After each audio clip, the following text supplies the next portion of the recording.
उत्तर प्रदेश में प्रधानों को प्रशासक बनाए जाने को लेकर जिस तरीके से बीते दिनों फैसला लिया गया और प्रधानों को प्रशासक बनाया गया, लेकिन कल हाईकोर्ट एक बड़ा दखल दिया है इस पूरे मामले पर। दखल इसलिए प्रशासक असंवैधानिक बना दिए गए हैं प्रधान, ऐसा हाईकोर्ट का मानना है।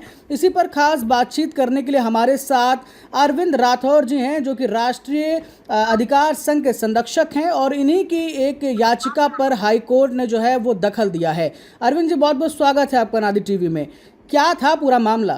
जी सर जी, बहुत बहुत धन्यवाद आप जी, क्या था सर पूरा मामला जिस तरीके से आपने याचिका दायर की है? पूरा मामला ये था कि पिछले महीने 25 मई को सरकार द्वारा एक आदेश, असंवैधानिक आदेश जारी किया गया मौजूदा प्रधानों का कार्यकाल बढ़ाने के लिए।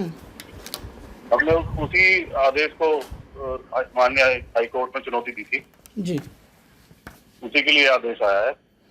क्या हम मान सकते हैं कि अब प्रधानों को प्रशासक बनाए जाने को लेकर जो सरकार का फैसला था उस पर हाईकोर्ट ने रोक लगा दी है, ऐसा मान के चले? जी बिल्कुल मान सकते हैं। अच्छा, रोक ही नहीं, आदेश निरस्त कर दिया गया। अच्छा, आदेश निरस्त हो चुका है। जी जी। अच्छा, आगे क्या होने वाला? आप उस दिन कोर्ट में थे जब ये पूरा फैसला लिया जा रहा था या हाईकोर्ट दखल दे रहा था? मैं कोर्ट में नहीं था, लेकिन हमारे वकील कोर्ट में। क्या हुआ, थोड़ा सा विस्तार पे अगर हम इस तरीके से बात करें तो किस तरीके से आपको लगा कि ये सही नहीं है सरकार की तरफ से?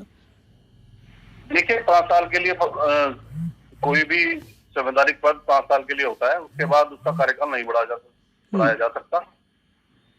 इसी को हमने चुनौती दी थी और माननीय हाईकोर्ट ने हमारी बात को सही माना।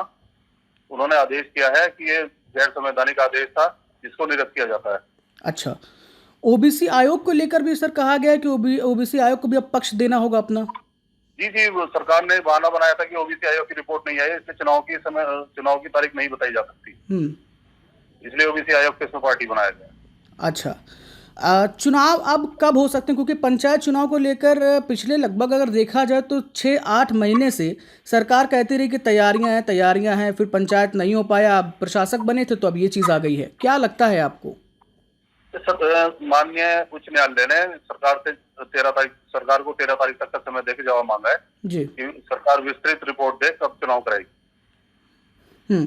आपका जो संगठन है राष्ट्रीय अधिकार संघ, इसको लेकर बात करें तो ये लगातार आप ये कोशिश कर रहे थे, आपका ये प्रयास था कि जो चुनाव है वो समय पर हों, लेकिन चुनाव समय पर नहीं हो पाए। क्या लगता है आपको कि सरकार ने भी कहीं ना कहीं इस पूरे मामले में ढिलाई बरती थी, जिसका आज ये खामियाजा है?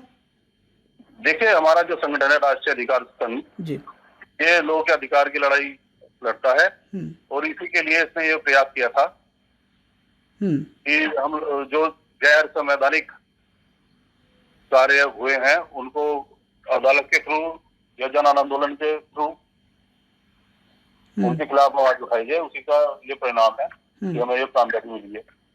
ठीक है, तो मतलब अरविंद जी, आप ये कह रहे हैं कि हम ये मान कर चलें कि अब जो प्रधान हैं वो प्रशासक बनाए गए थे, उनकी इस भूमिका को वो वापस छीन लिया जाएगा या छीन लिया गया है? छीन लिया गया, बिल्कुल छीन लिया गया। आप कोर्ट के आदेश को पढ़िए, उसका स्पष्ट लिखा है कि जो 25 मई और 26 मई के आदेश था प्रधानों को प्रशासक बनाने का, वो नल एंड वॉइड माना जाए। आप इसको अपने संघ की या अपनी एक बड़ी जीत भी मानते हैं? संघ की भी जीत है, जो संघ के साथ जो लाखों की संख्या में लोग जुड़े हैं जी, उनकी भी जीत है।